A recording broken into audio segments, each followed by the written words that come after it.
The Pup Punk Off the Leash Tour presented by Pink Whitney. Robbie Fox, Nick Hamilton, we're here talking about it. It's all wrapped up now, 5 shows. We had 1 in May, at the end of May, and then 4 in August, the most shows we've ever done in 1 month, I think. Yeah, I think we might beat that soon. We might beat it soon, but it's definitely the most shows we've ever done in 1 year because we're going back on tour soon. But I think we've done like 21 shows total or something, and we have 10 this year. I think I've done close to 15 with you guys. I think you've done more than half for sure. That's crazy. The first New Haven was your first? New Haven was the first. Yep, and we'll return there soon. But let's start with Chicago. Chicago was easily the one when we were planning this. Like, we had a kickoff in Chicago. Yes. With the new office there, with PFT being there, and also, like, selfishly, it's my hometown. I was like, I want to go play there, and it's like a dream to play an actual venue there. So that one was hands down. I knew I wanted to kick it off there, and I knew I wanted to end in Philly because of Rone and his connection there. And we ended up doing just all hometown shows almost.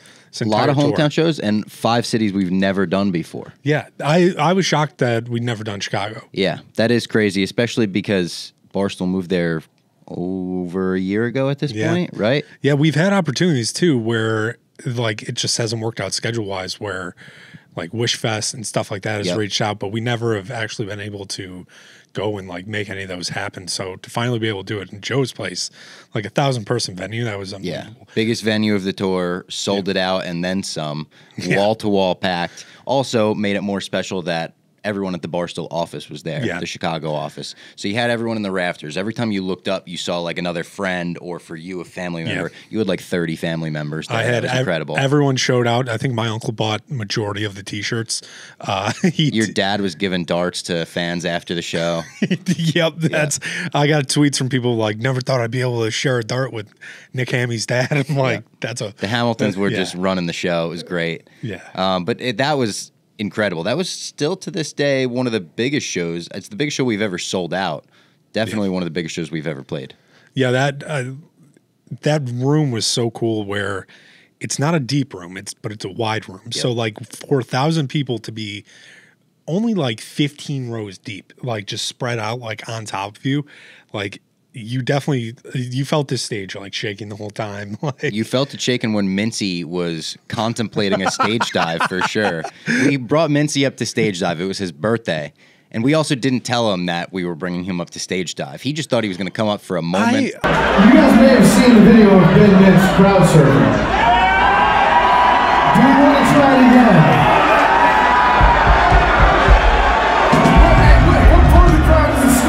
I went back. We told him like 4 times. When you went on his show, you brought up stage diving. I did say because he's famous for the belly down stage dive. Yeah. So I was like, maybe we'll have to make you do that. You know, we're gonna have to have you crowd surfing or something. I'll tell you what else is. Who else can't wait for that? This guy. I think maybe in his mind he thought we were kidding, but we thought that would be a funny moment. No, I think PFT was on Dog Walk, being like, we're gonna have Mincy up, maybe do a stage dive. Maybe I can just tease one thing that we're thinking about. Tease something, tease it. Mincy's going to crowd surf. That's worth the price of admission right there. Is he going belly first or? Listen, he's gotta. It's going to be dealer's choice. You don't tell Mincy how to crowd surf, right? You don't tell Picasso how to paint. Like, I think you're outside the lines a little bit here. Whatever Mincy wants to do, we want him to do that. But it would be very disappointing for me if it wasn't belly down. Yeah. That clip he retweeted and posted. Like, also Mincy promoted that show more than like anyone. He really, he was like, this is the Mincy birthday show. Everyone come out to it. So funny. And then we kick into Smells Like Teen Spirit and we like bring him up and kind of do the birthday moment. You imagine as soon as we rip into that first chorus, he's going to dive. It took until I was thinking he would dive at the intro, really. It was like until like maybe the second chorus. Yeah. He was like contemplating it, asking the people in the front row if it was going to be okay. First, he had to take all the things out of his pockets. Yeah, like he was diving into a pool. Okay, he's got to get himself out of his pockets first. All right, you get yourself out of the pockets. Let's pick a song that could really melt people's faces and have them fucking going and make us feel strong enough to carry light ass Ben Mintz. He walked up and he's like, hold on, I gotta get the stuff out. And he had so many, like, you've seen pictures of Mincy. Yeah. He had so many things in his pockets. It was a phone, a wallet, a chapstick, a keys. It was everything. So funny. And then, successful crowd surf, though. Successful, definitely. As successful as we could have hoped for. We got the pictures that came out of it, and like him just arms completely up. It was very funny. Like, I think he wasn't the only one either. I think Donnie at the end of the show crowd surfed. I think Spider might have as well. Well, I know Donnie crowd surfed during all the small things because it was Donnie. He said he knew like the first verse and then didn't know the lyrics. So instead of being on stage and not knowing the lyrics, he was like, "Let me just dive out." He jumped right onto my high school singer. Like, oh wow, nice. That's a fun my fact. buddy AJ. He caught him and like sent him around. He there's probably the coolest shot that I've found like through the footage of the tour is him when he's coming back to stage because the confetti went off. Oh yeah, and Rone's like getting him back up, and then Rone's still singing. Like it's without it, like you will see the shot everywhere. I'm gonna. We also had CO2 for that show, and it was literally a big red button that looked CO2. Cartoonish. All right, what does that button do? Hey, fire in the hole! Hey guys, real quick, where the cryo is. Fire in the hole! Here it comes. We good? Wait, hang on. Hang on, I got a fart. And PFT would be able to step on it and hit the CO2. It was really close to the people in the front row. You would think a pressurized CO2 would come with an instruction manual. Oh, no. It came with a big red button. It came with a big red button, a couple of hoses, and the 2 cannons. And the cannons were filled with popcorn. Oh, that was weird. I don't know. The popcorn kernels. I don't know what they stored it in that or something, but yeah, we were shooting those into like people's nostrils in the front row. When we tested it before the show, I'm glad we fired off the first one before the show because when we hit it, it shot off of the speaker and just sprayed everyone. It was like shrapnel. Yeah, it was. That was chaos. Very glad it worked out. I was very nervous about that. When Pat's just like, yeah, I can figure this out. I was like, all right. He figured it out, and that is the story of Pat, our manager, the Beeve. He figures it out. If you give him something to figure out, he will figure it out. I mean, we gave him a ridiculous list of things for this tour. Oh, yeah. And it was basically like we were comparing it to like Spinal Tap, the Stonehenge and stuff like that, or a KISS resume, basically, like a roster of things that we need. And Pat figures it out every time. He's just like, all right, I'm on it. And like then he'll disappear for a minute, and then he comes back and he's got it all done. And then there's even the moments where he'll save the day, like when PFT rents a super expensive guitar for our Chicago show, and Spider walks on stage a little tipsy at the end of the show and picks it up like he's going to start playing it. Pat, he yanks that right out of his hand. Didn't throw the strap on, was just air guitaring on like a $3,000 brand new guitar, which PFT liked playing so much that he went and bought one. I saw that. I like that he got the pink one too for the Pink Whitney. Like he did that, I figured that was why he got it. But yeah, that guitar is so cool. It just has a volume knob. That's all you need, just volume. That's all it is, just a Tom DeLonge special right there. Also in Chicago, Max joined us on stage for Monkey Wrench. He was very nervous about it. We rehearsed it with him 3 or 4 times, I want to say. Yeah, I think over 2 practices. We had 2 practices. He showed up. He was the first song that we did both times. Yep. And the thing that got him caught up, because I didn't know, the whole idea was Max looks like Fat Dave Grohl, which he knew, but he didn't know Monkey Wrench. He learned it for that show, which like that is a hard song to just toss yourself into. And it's a hard song because you can't really practice it more than 3 or 4 times the 2 days beforehand because you have to scream your head off. And that screaming part kept getting him too because it's like you have to sing it in rhythm, and the way we were doing it wasn't even the way it's on the studio album. So for someone that doesn't know it, to be like, hey, we're going to play it the live way too, where you're going to have to a cappella scream this. Yeah, go find the Wembley version. You'll understand what we're looking for. So like, that was a hard task. Wembley. I got to say though, out of every time we played it, the best it ever sounded was when we were on stage at Joe's on Weed. It was like something came over him. He downed the 2 sodas. He spiked them. The crowd was going crazy. He did look like Fat Dave Grohl when he had the long hair and everything. He looked like Husky Dave Grohl, I'll say, to be fair. Have you seen, I don't think I've shown you the footage yet, when the crowd is chanting for him, Pat sends him out to give a wave. Do you know what he says in the mic? No. He dropped a nib-high football rules, a Waterboy reference. Wow. Give away! Let's go! I love all of you! Nib-high football rules! That was like a reference from 20 years ago. Like, I'm pretty sure that's Waterboy, where like he walks off and Big Cat and Hank are dying laughing. Like, what the fuck did you just say? Like, yeah. I loved when he spiked the 2 sodas, he was like, 2 sodas right fucking now. Yeah. Let's fucking go! 2 sodas right now! That was a great line. He had the crowd going wild. And I think, very successful. It was when he nailed the scream live, we all shared that look. That's the best look on stage of like, oh shit, it worked. It was awesome. And he also like, he did what Dave Grohl does. Like he wet his hair. He was he was headbanging. Like there are so many photos that we had our guy Ben taking photos of that show. All the photos of him look so legit. Like he's part of the band, where I had to take it out of sizzle reels because I'm like, oh no, people are going to think he's like our singer. He's our singer. Like I talked to him after the show. It was like as people were clearing out, and I was like, "Oh, how did it feel? Like, was it like? Did you love it? Were you nervous?" And he was like, "No, I loved it. The only thing I could compare it to is hitting a home run in a baseball game."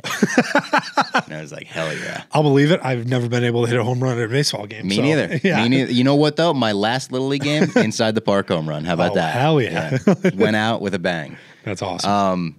Also in Chicago, my brother joined us on stage for the first time. That was awesome. So he was just going to come to the show to hang out. He lives in Michigan now. We grew up in Jersey, obviously. He moved out to Michigan a few years ago, and we don't get to see each other all that often. So the fact that we were going to be in Chicago, he was like, oh, that's an easy drive for me. I'll come hang out, get to see you guys. I haven't seen Pup Punk in a few years. And he came to the practices to hang out as well. He is a drummer by trade. His whole life, he's been a drummer, toured the country a couple times over, and he was also a stagehand, which kind of like fit perfectly, where he was able to help us out in two ways.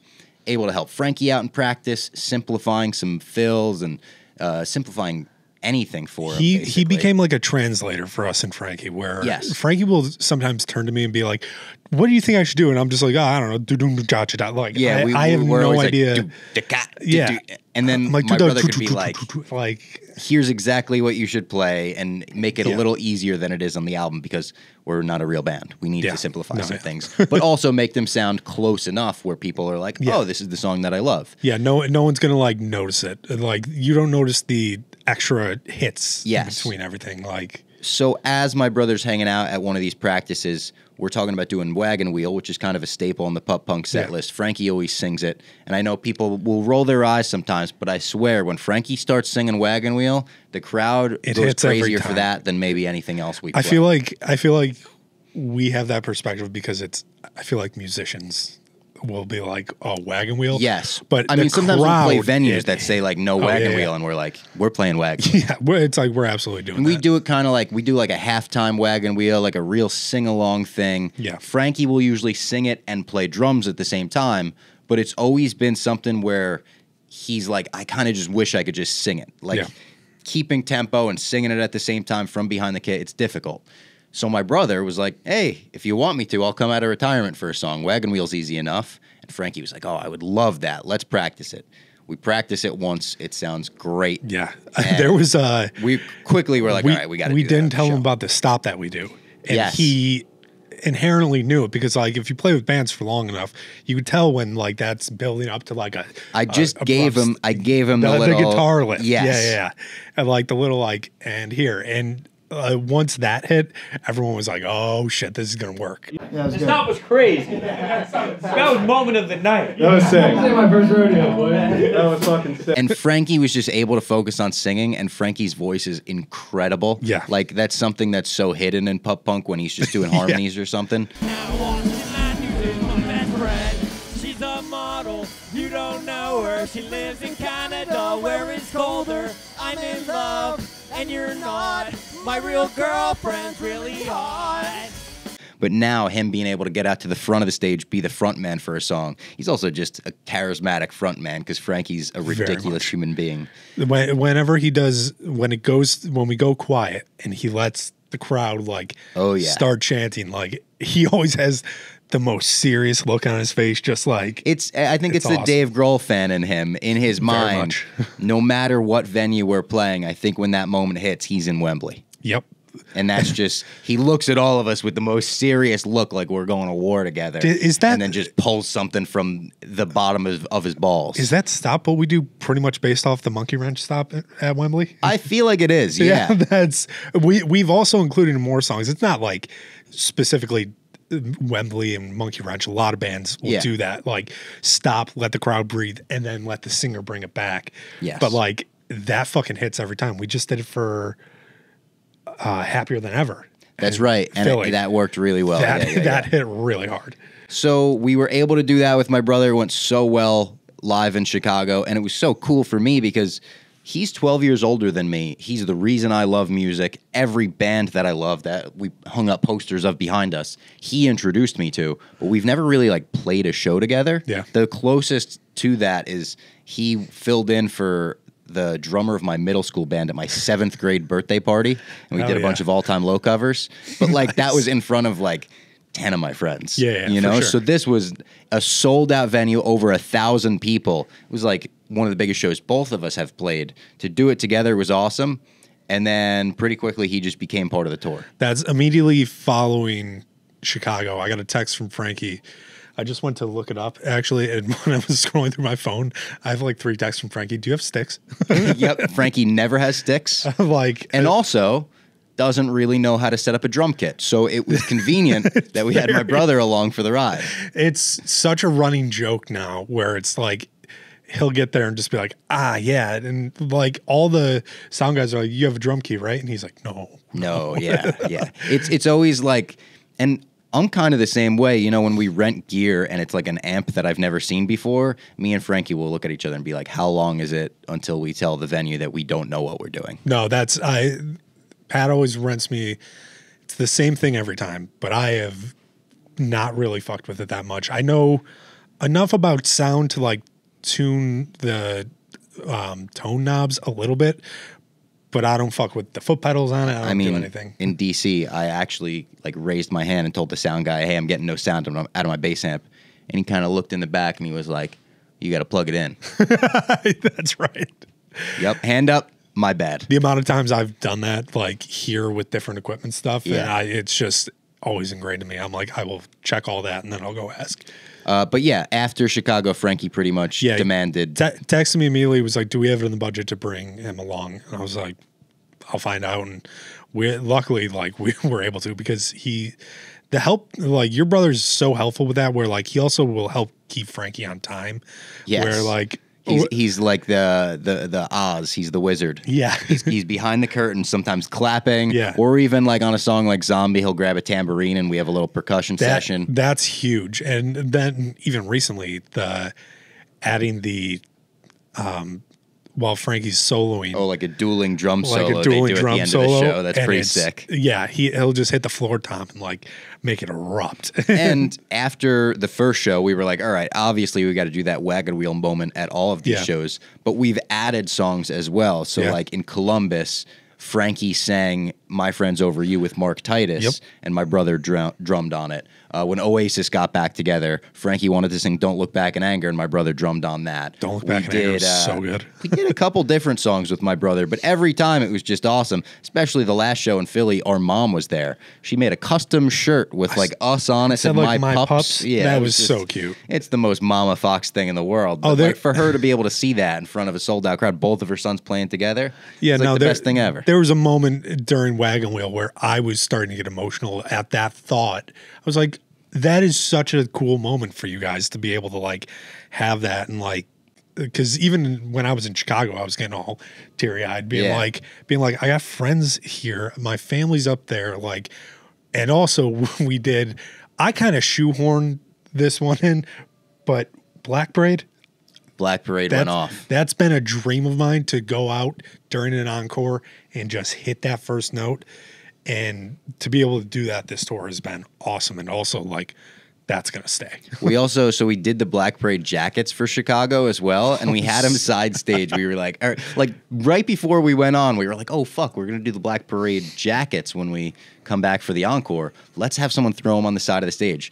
The sizes were all fucked up. Yep. So we all like grabbed the wrong sizes. Mine was too big. PFT's was too small. He was like Tommy Boy, fat guy in a little coat. I think someone, I don't know if it was PFT. I don't mean to call him out. It might have been someone.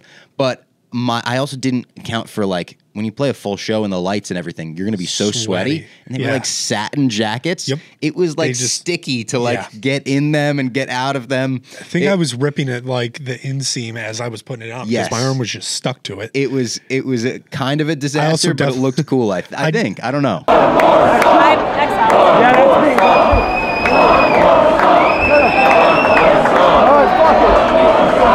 Hey, this is totally spontaneous, but you guys want to do one more song?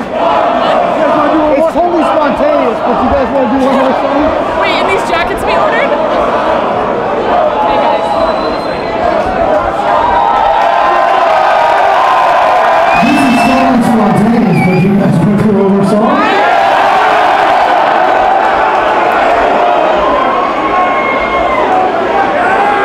I'm going to rip this thing.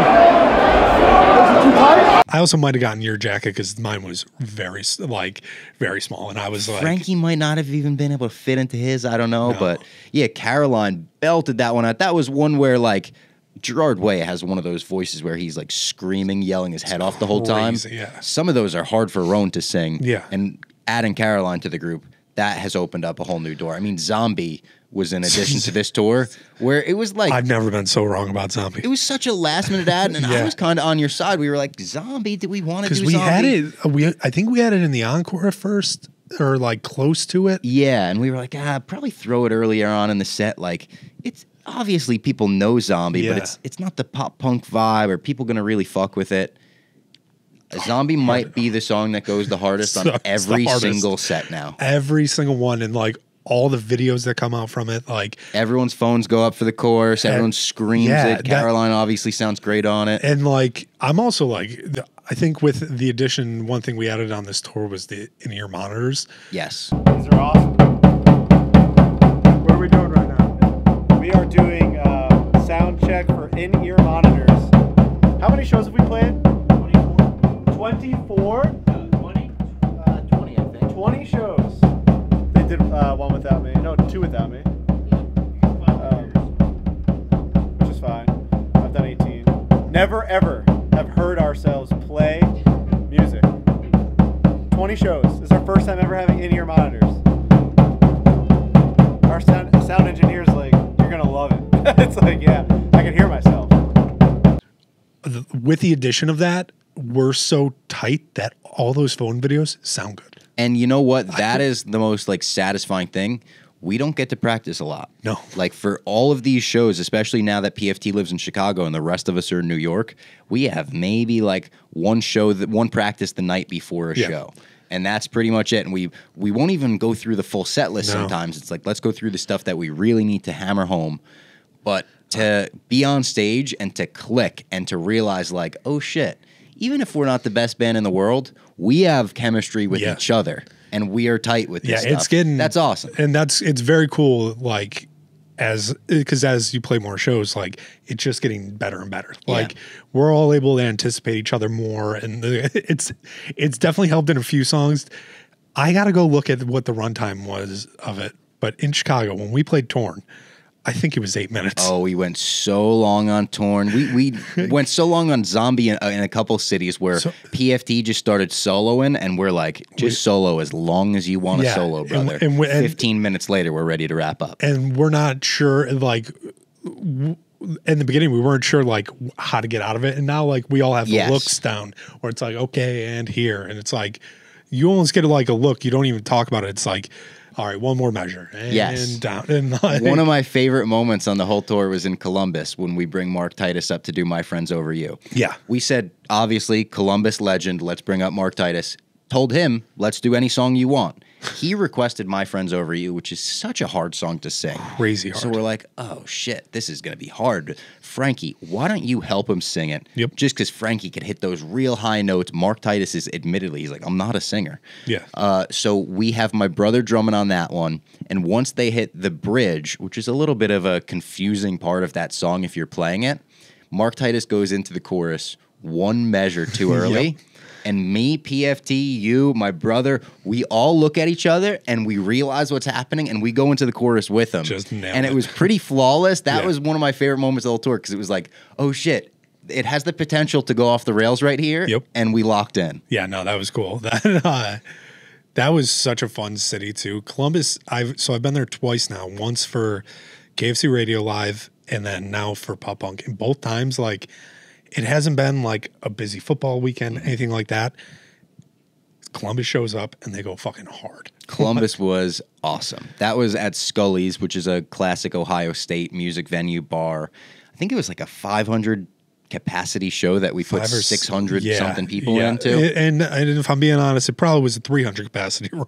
Yeah, we shoved 600. Packed it, and the no AC was rough. We had AC for the show, but the night before we practiced there, and we were dying on that stage. Yeah, that I remember as everyone was filling in, looking out, being like, all right, everyone's here. And then the owner coming up and being like, we got 50% in right now. And we're like, what? Yep. Like, I think they had to contact the fire department, be like, hey, we're going to be a little over capacity tonight, just to let you know. Just giving you a heads up on this one. It might get a little rowdy. That was also, the Columbus show was like a few days after I got engaged. Yeah. So I think I got engaged on a Monday and we were playing Columbus on that Friday. And did you plan that kind of I did because my fiance's from Columbus. Yeah. So this show was kind of like celebrating the engagement in a way where we were like, oh, we're going to see all your friends. Her family got to come, got to seem like a cool rock star in front of the new future in-laws, which was nice. Right here on the bass, he just got engaged this week to a woman from Columbus.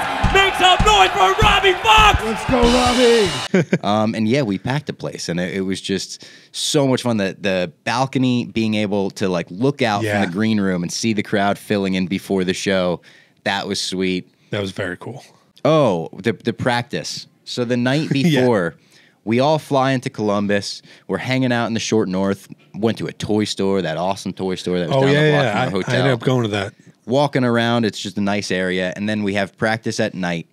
And PFT is the last one to fly in. And he obviously has to record PMT. So we're waiting for him. He's like, I got to do a quick 15-minute segment.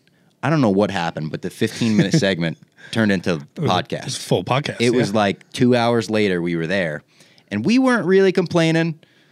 Some of the employees, I wouldn't say, we weren't really complaining, but like our sound guy was not complaining, but he was letting us know that he had driven all the way from Nashville, for this practice. Which we did the drive the next day. They couldn't find anyone else in Columbus. I can't believe that he had to drive from Nashville, but he kept being like, I probably could have figured out the board. Yeah, he was like, I drove all the way from Nashville, like, because you guys aren't going to have much time to practice. Is he going to be done soon? He kept asking, is he going to be done soon? It was very funny how he kept being like, oh, this guy's got to do a podcast. I'm like, it's the podcast. Like, I'm like, he's like, this guy's doing a fucking segment with his buddies. It's like, well, it's the biggest sports podcast in the world.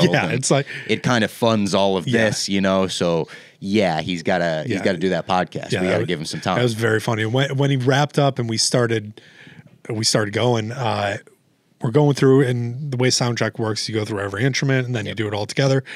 They've gone through him, and then he quietly brings out, he bought a fart pedal. Yeah.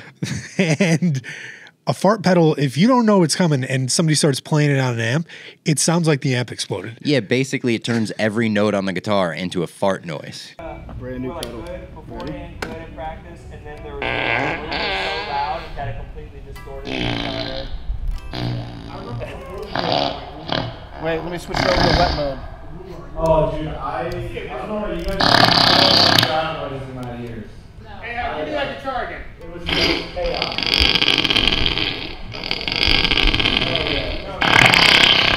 What the fuck is that? That's my fart pedal, bro. That's my fart pedal. That was another one where we had 1 hour, I think we had to practice at that point. Probably an hour, and it went off well. You know, Columbus was also a show where there's like a few moments where we, again, like the Mark Titus moment, we're about to go off the rails and went back on. Yep. And afterwards, I talked to some people in the crowd, and nobody noticed, and that made me feel so good. Yeah, that's like, huge. oh, shit. We were, like, that's getting back on track in those ways. Then we went the next day to Nashville, to the Barstool bar. Took a bus. Took an awesome bus. Like I thought it was going to be like just a coach bus or something. Yeah. It was like a tour bus. So I knew about that early on. I helped pick that one because I didn't want it to be just like a coach bus. Like I also wanted us to be able to film a little content on it.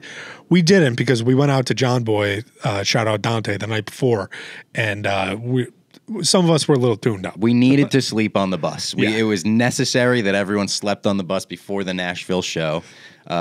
We slept, and then in the back room, UFC was on during the day. Me and PFT were watching UFC, making bets on the road. It was really fun. We were watching in the front. We were watching your doppelganger at the Olympics. Oh, the gymnast. Yeah. That's right. Yeah, the Olympics were going on at the time. And then we got to play the Barstool bar. Very cool. Guns open for us. Yeah, guns. Awesome DJ set with guns. Baby. And then it was, it was like an interesting show. It was the only one on the tour that there was no tickets for sale. So people could just show up. That stresses me out when we do that. It does, because we don't know if people are going to show up till we're on stage. And that was a stressful show because there was like bands playing before us. Yep. We were having technical difficulties. We didn't really have a sound check, so we were trying to get our in-ear monitors all queued up during the DJ set. Shout out our guy Craig. We have he was such a pro. He's like, all right, here's what we're going to do. You're going to sound check during the DJ. Yeah. And we just figured we found songs that like we'd be able to play along with and just kind of did it like and my mix was great that night too. Yeah, no. It was fantastic. That's that was the night that I started. I think Columbus was when I started doing the 1 ear off. Yeah. Just so I could hear the crowd a little more. I think we just need to get some crowd mics set up for that in the future. But in Nashville, we brought up Taylor Lewan for I Miss You. Another one that we did not rehearse at all. Nope. Like not once did we rehearse that. I didn't even see Taylor Lewan until he was on stage with us. I didn't even see him afterwards. No, me either. That was the only time I saw him on stage. It felt very like almost rock star in that way, where if you bring up someone for a festival or something, I imagine it's the same way. You don't really see him until they're on stage. Yeah, no, he popped up and my brother drummed on that one. Him and Frankie sang it together. That's right. That was nice. Yeah, that was awesome. Frankie's friend had the worst crowd surf of all time or stage dive of all time. Such a big guy. His name is Big Rob. It's Frankie's like best friend. It was from one of Frankie's groomsmen. They call him Big Rob. Yeah. If your name is Big Rob, you're too big to crowd surf. Yeah, and he might have been bigger than Taylor. Yeah, he's like 6'7". That's and crazy. he tried to dive in for I think it was Love Story at the final chorus, and the crowd rejected it. He like kind of laid on them, and they pushed him right back. It was the slowest fall you ever seen, just to being popped right back up. That was funny. That was very funny. Our guy, one of my favorite things, Ben, who was camera operator on this whole tour, like helped put together these vlogs and stuff. He'll do whatever to get the shot. He was laying on the ground on the stage, like in between all of us. Oh yeah, and it was a tight stage. So I was like, Ben, I'm gonna stomp on you, dude. Yeah, but the shots look great. So I remember Ben filling up the beach balls backstage while trying to do a fantasy football draft at the same time. Crazy. It was the loudest inflatable noise ever. It was like, yeah, and he's like, Rashi Rice, second round. Try to get him. Try to get him for me. It was very funny. And he like, I don't know if we threw the beach balls at. I don't even know if we used the beach balls at that. Because when we're at bars, I feel really bad doing it. Yeah, because they're gonna hit into drinks and stuff. Construction. This is Barstool. Yeah, this is pub punk. Construction. I was asked if I wanted to soundproof these windows, and I was like, I know how much that costs. Yeah, like, I mean, we got the Vans checkered soundproofing. Yeah. That's good enough. Yeah, no, I don't think that. Oh, tell you what, I met a couple in Nashville that drove from Toronto, I believe. Definitely in Canada, because I met them and it was funny. I think the guy had on like kind of like a plaid vest. So he looked very Nashville looking at him. And then as soon as I talked to him, he was like, "Oh, how you doing there?" And I was like, "Dude, are you Canadian?" He was like, "Yeah, we drove from Toronto." Holy and I was like, shit. "Holy shit." So at the end of the show, I gave them my set list. And I was like, "It's not much, but if you drove from Toronto, maybe a little souvenir." That's one of my favorite things that people do. Like, because I used to do it at concerts. I think I have a Real Big Fish set list somewhere. I have a set list for the Lathams, but I wasn't given it. I was like about to leave the venue. It was a very small, like 100-cap venue. Oh, really? And the bass player must have crumpled it up and thrown it into the crowd, hit me right in the face. That's awesome. And I caught it in my like bread basket. So then I went and framed it, and it's like kind of a nice souvenir. So I was like, all right. No, yeah. In Chicago, someone brought a signed Batman comic. I forget who the author that signed it was, but they were like, "I'll trade you a set list for it." I traded them. That's fucking awesome. It was great. Yeah, That's really cool. Yeah. Awesome gift. Keep bringing signed comics to the front row of pop punk shows. Yeah. Also, like, the value you got is way higher. Definitely. Like, we just print these things. Yeah. And then we ended the tour with 2 more cities we've never been to, DC and Philly, 2 hometown shows. Yep. Hometown for PFT and then hometown for Rone.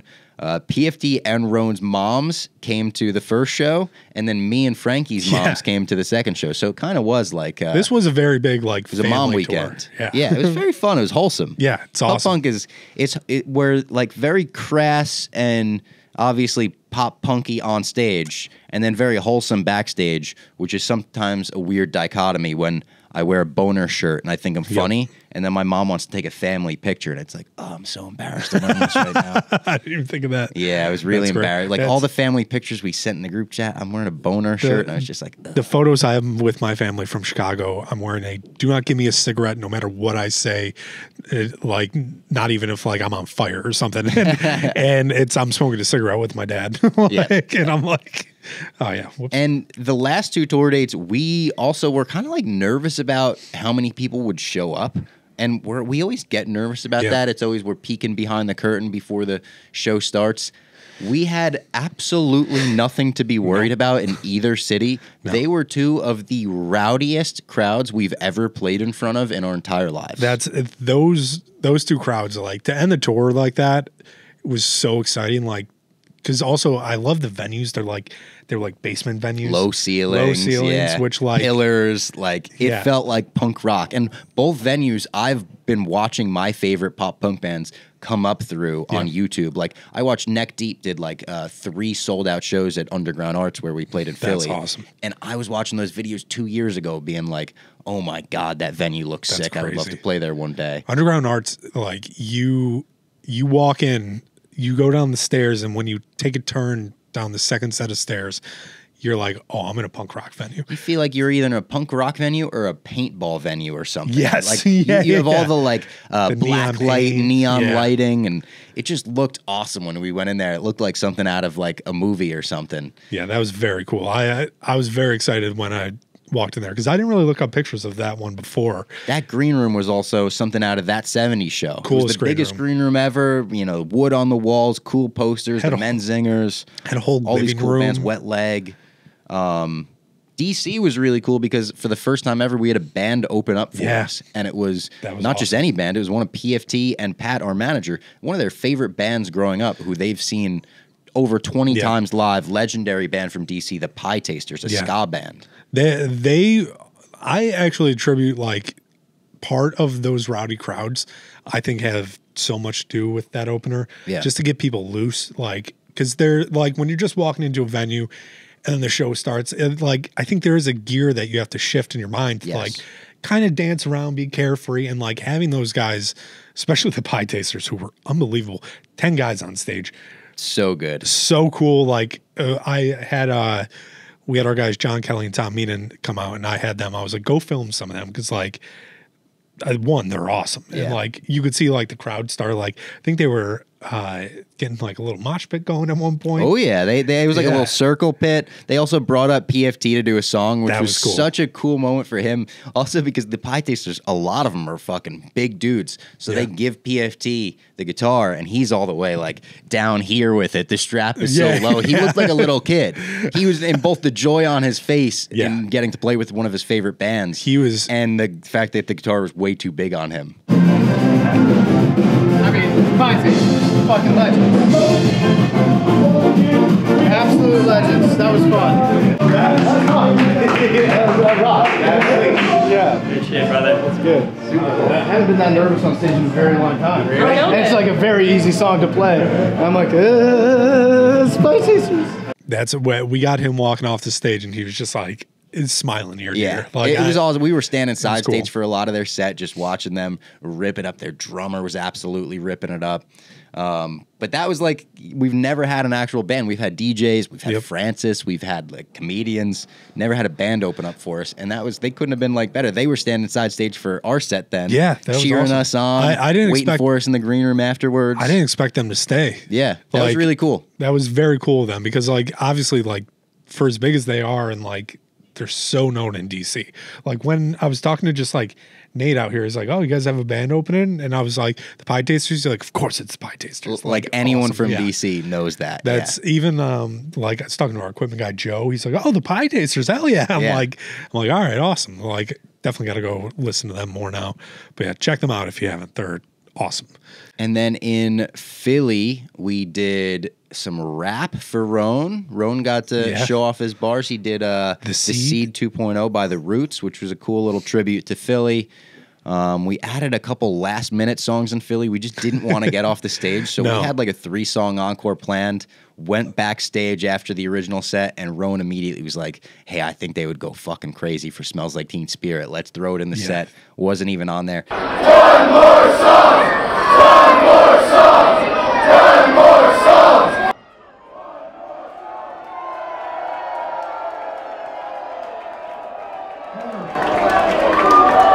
Let me just tell you, is this one of the best concerts you guys have ever? Smells like Teen Spirit. Please do a joke, Dad. Please do a joke. Let me hear it now. One more song. One more song. One more song. One more song. One more song. Hey, One more song. great tour, guys. Great tour. Hey, I'm the time of my life.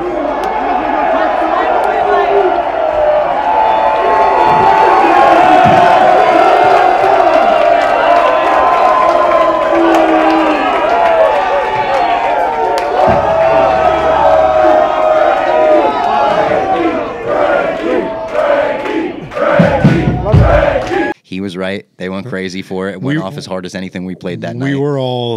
We were planning that, talking that while Mr. Borrelli was up front. Yeah, Mr. Borrelli. Oh, he was so good. So Mr. Borrelli came like a couple minute and a months half. post heart surgery. This, God bless this guy. Yeah. Runs the Rocky Stairs the day of, and then we say, Forgot you about know, the Rocky Stairs. Yeah, he's introduced us at a couple shows before, or brought us out for the encore, and we said, Mr. Borrelli, you know, people are going to want you to do it. They're going to love it if you go on stage and bring us out for the encore.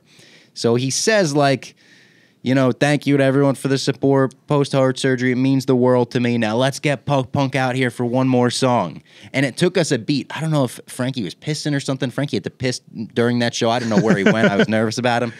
But it took us a second to get out there, and Mr. Borrelli got aggressive for the first time ever, and he was like, "Frankie, get your ass out here, play those fucking drums." Frankie, get the fuck out here!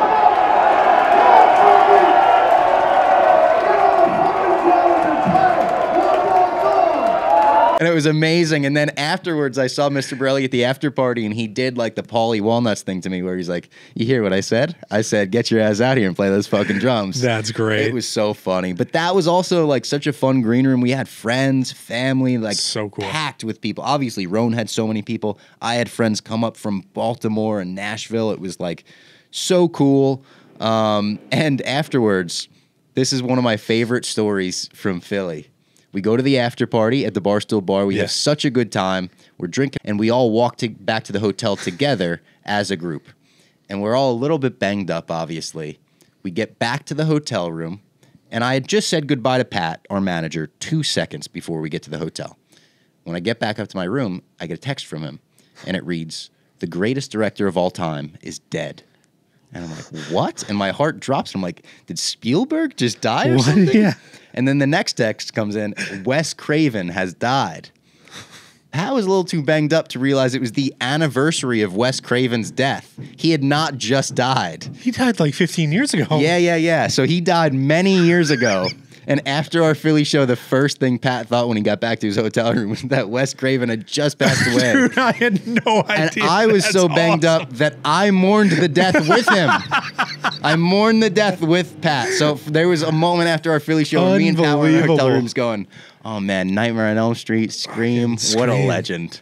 Yeah, he died after Scream 5. Yeah. There's 3 more now. There's a lot of Scream movies since his death. Like, yeah. They took a break because they're like, I don't think we're gonna be able to pull this off without the whole him. new rebooted franchise That's is post Wes Craven's death, I think. Yeah, no, since I was gonna mark it as since Hayden Panettiere has been in it. So yeah. Wes Craven has basically when I think back to the Philly show, I will think rest in peace, Wes Craven. That's incredible. Yeah. No, that's awesome. We're gonna have to do the R.I.P. Wes Craven tour. And this tour has been so fun that during the tour, we were like, oh, like we got to keep this going through the fall, right? We got to come back and do this during the fall. 3 weeks after the last tour date, we're back on tour. We wanted to get back so bad. When we put together this summer tour, we were like, we probably need more lead time next time we plan a tour. And when we were in Philly, we were trying to plan this. We were trying to get Auburn because the college football show is going there. Yep. It's pretty hard last minute to get a college football weekend in a college town. Like, it's just everything's booked out. In Philly, PFT's like, what if we went to Austin instead? And 3 days later, Pat had a venue. Yeah. I believe he wrote Austin and you shall receive. Yes. Yeah. So, Buford's, assuming I can get this out by Thursday, tomorrow. But yeah, we're the whole fall. Do you want to announce all the? We should probably say all the dates in here, right? Yeah, it's I don't have them in front of me. I got them down there. On September 20th, Austin's. We're going to Buford. This is part of the Pup Punk. It's not a phase tour. It's not a phase tour, which I'm so glad we landed on that. Kind of named by someone in the crowd in Philly. Yeah. Someone in the crowd in Philly was throwing up friendship bracelets or giving friendship bracelets to someone on stage. Mine said it's not a phase. Amy Lee Carlson. And I said, hey, someone said that would be a good tour name. Yep. And then we said, yeah, we're doing that. So shout out to her. She also made a blanket for the KFC radio studio. She's the best. Yeah. I accidentally gave away my friendship bracelet. I thought that was the idea of them. I think it is. I think it is. Okay. Yeah. You give them away. Friendship. Yeah. I felt really bad after. I was like, oh, shit, I don't think I'm supposed to do that. I didn't realize she made them for each of us specifically. I'm pretty sure. Yeah, I don't know. Whatever. Anyway, so September 20th, we're going to Austin. We're going to be at Buford's.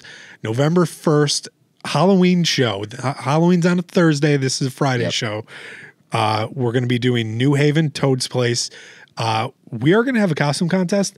I'm trying to figure out what the prize money for that's going to be. I would like people to walk away with some prize cash. money. That'd be sweet. I'm just trying to figure out come to Pup Punk and get paid. Yeah, I'm trying to figure out what it could be. I want it to be a good prize amount, and I just have to get that approved. November 8th, we're going to be in Oxford at the library, and also if we'll have that show. That's Friday. Saturday, college football show will be in town, so have a little Barstool weekend. And then November 22nd, we're going to Baton Rouge. Yeah. Go Tigers. We are going to be playing Fred's Bar, which is an legendary, unbelievable bar. Now that Livy Dunn was in here last week, I'm going to try to get Livy Dunn to come. Oh, that'd be huge. People would come out to Fred's for Livy for sure. Because she's got a whole documentary crew following her around. I'm like, want to come to a crazy Pup Punk show? Film her singing a song. I've heard nothing but crazy things about Fred's. Great crazy things, but crazy things. Every person at this company that's gone has loved it. Yeah. Like whenever someone's going to visit there, like, you going to Fred's? So I'm very excited for those ones. Those are going to be great. And I mean, we won't put this out before it happens, but might as well say we're doing Freebird. Freebird's finally happening after probably, I think PFT said it's been 3 years. 3 years of him trying to learn it. So I started trying to learn some of the solo to be able to support him. I'm rhythm on that one. I could do the beginning. That's it. Yeah, that's about as far as I could imagine going. I can't imagine doing the full solo, but he's gonna do it. And my brother's drumming on it. It was the first time my brother's ever had to chart out a song to learn it. That chart was the most helpful thing, though. I know. I'm following along to it too. I've never followed along to it like this. I just feel so like I want it to sound good for PFT. That I'm in my own head about it. No, yeah, same. He texted my brother too, knowing my brother's going to be the drummer on it, and was like, "Here's the performance, you know, that we're pretty much going to replicate, the legendary Oakland Stadium performance." And he wrote, "If you play it at that tempo, though, I'll kill you." That's awesome. Yeah. So we'll see how that goes. That's gonna be great. I'm going to try to acquire the rights to that so we could actually post it. All right. Is there anything else we want to hit on this? I'm trying to. All the guest performances we hit on. Taylor, the guy getting yoinked off stage in DC. Oh, DC was the only show where somebody got kicked out. Yeah. I think it was the only show where somebody got kicked out. Yeah. Like, there was a drunk guy that I didn't see this guy the entire time. I saw him. I had my eyes on him because I think at one point he was grabbing PFT's legs. Yeah. Which is like, that's weird. You can't be grabbing someone's legs like that. Weird. He actually kind of looked like PFT. He looked like he like wanted to look like PFT. Yes. Almost. He had the backwards hat, the long hair, kind of the outfit. And when it became time that it was like, all right, this guy's got to be kicked out. He was starfished on the stage. Yeah, he was like leaning on the stage, almost leaning on PFT's pedals, and security's like, all right, come on. So as security's trying to get him, my brother stands up with the stagehand flashlight, like trying to help them out.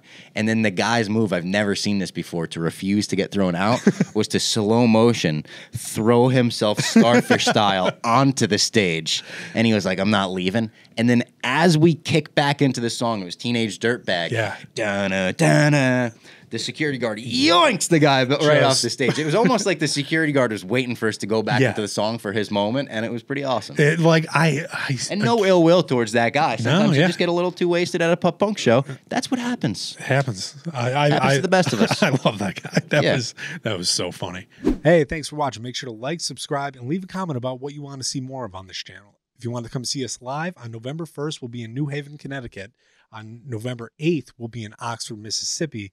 And on November 22nd, we will be in Baton Rouge, Louisiana. If you want to find out more about those shows, there's a link in the bio. Thanks again. See you next time.